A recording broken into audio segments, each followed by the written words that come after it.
తమ్ముడు రిలీజ్ అయింది. నితిన్ గత 5 ఏళ్ల నుంచి నితిన్ హిట్ లేదు. లాస్ట్ సినిమా 2020లో 'భీష్మ' అతని హిట్. దాని తర్వాత వరుసగా 6 సినిమాలు ఫ్లాపు. 'చెక్' కానీ, 'రంగదే' కానీ, 'మాస్ట్రో' కానీ, 'మాచర్ల నియోజకవర్గం' కానీ, 'ఎక్స్ట్రాడినరీ మ్యాన్' కానీ, 'రాబిన్ హుడ్' కానీ, ఈ వరుసగా 6 సినిమాలు ఫ్లాపు. దీని తర్వాత ఇప్పుడు దిల్ రాజు బ్యానర్లో ప్రెస్టేజియస్గా వస్తుంది. ఇది వేణు శ్రీరామ్ డైరెక్షన్లో. వేణు శ్రీరామ్ ఆల్రెడీ మనం అదేంటి 'వకీల్ సాబ్' సినిమాతో ఆయన ఫామ్లో ఉన్నాడు.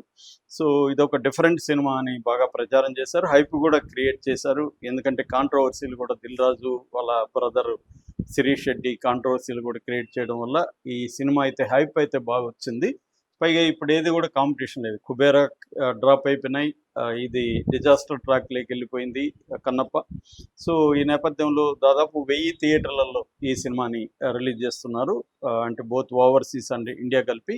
సో ఈ నేపథ్యంలో ఈ సినిమా ఎలా ఉంది, దీన్ని చూడాలా లేదా, దీని రేటింగ్ ఏంటి, ఈ విషయాలు మనం చూద్దాం. ఈ సినిమా లో నితిన్ హీరో, దాని తర్వాత సప్తమి గౌడ్, వర్ష బొల్లమ్మ ఇద్దరు హీరోయిన్లు. తర్వాత సౌరభ్ సహదేవ్ ఇతను హిందీ విలను.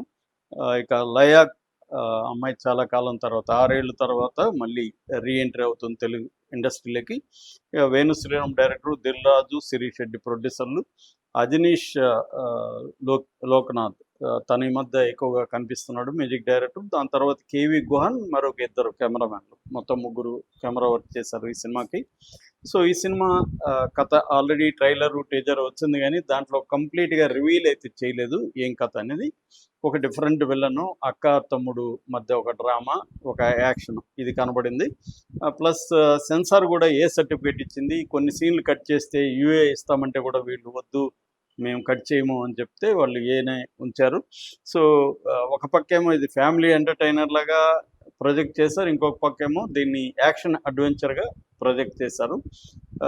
సో ఇది ఒక రోజులో ప్రధానంగా జరిగే కథగా కూడా ప్రొజెక్ట్ చేశారు. సో సినిమా కథగా చెప్పుకోవాలంటే నిజానికి చాలా థిన్ లైన్ అని చెప్పొచ్చు. ఇది నితిన్ అండ్ లయ అక్క తమ్ముడు.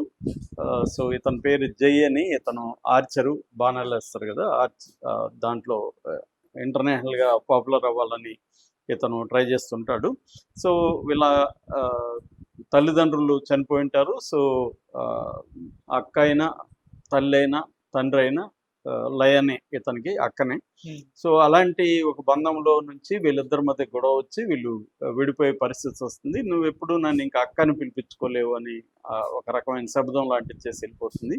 ఇదంతా ఫస్ట్ ఒక 20 మినిట్స్లో మనకు అర్థమవుతుంది. దాని తర్వాత వన్ డేలో జరిగే కథగా మారిపోతుంది.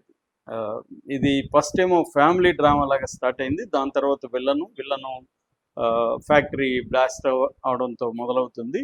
సో అతను ఒక డిఫరెంట్ బ్యాక్డ్రాప్లో విలన్ చూపించాడు. అతనికి ఫారెస్ట్లో ఒక ఇంపార్టెంట్ ఇది ఉంటుంది, దానికి ఈమె గవర్నమెంట్ ఆఫీసర్, ఈమె అడ్డుపడుతుంది. సో ఇప్పుడు ఆమె ఒక ప్రాణాపాయ స్థితిలోకి వెళ్ళిపోయి ఉంటుంది. అక్కని మనం సేవ్ చేస్తే మళ్ళీ మనం అక్కకి దగ్గర అవ్వచ్చని నితిన్ ఏం చేస్తాడంటే అక్క సమస్యను తమ సమస్యగా తీసుకొని వీళ్ళంతో ఢీకొంటాడు. సో ఇదంతా కూడా మేజర్గా ఫారెస్ట్ బ్యాక్డ్రాప్లో జరుగుతుంది. సో ఇది బేసిక్గా కథ. అంటే ఎట్లా అక్కకు దగ్గర అయ్యాడా, అక్కకి తమ్ముడికి మధ్య అసలు ఘర్షణ కారణం ఏంటి, వాళ్ళిద్దరు ఒకటయ్యారా, విలన్ని ఓడించాడా, వీళ్ళు హీరోయిన్లు ఇద్దరు వాళ్ళ రోల్స్ ఏంటి, ఇవన్నీ మనం చూడాలి. ఇది బేసిక్గా పాయింట్.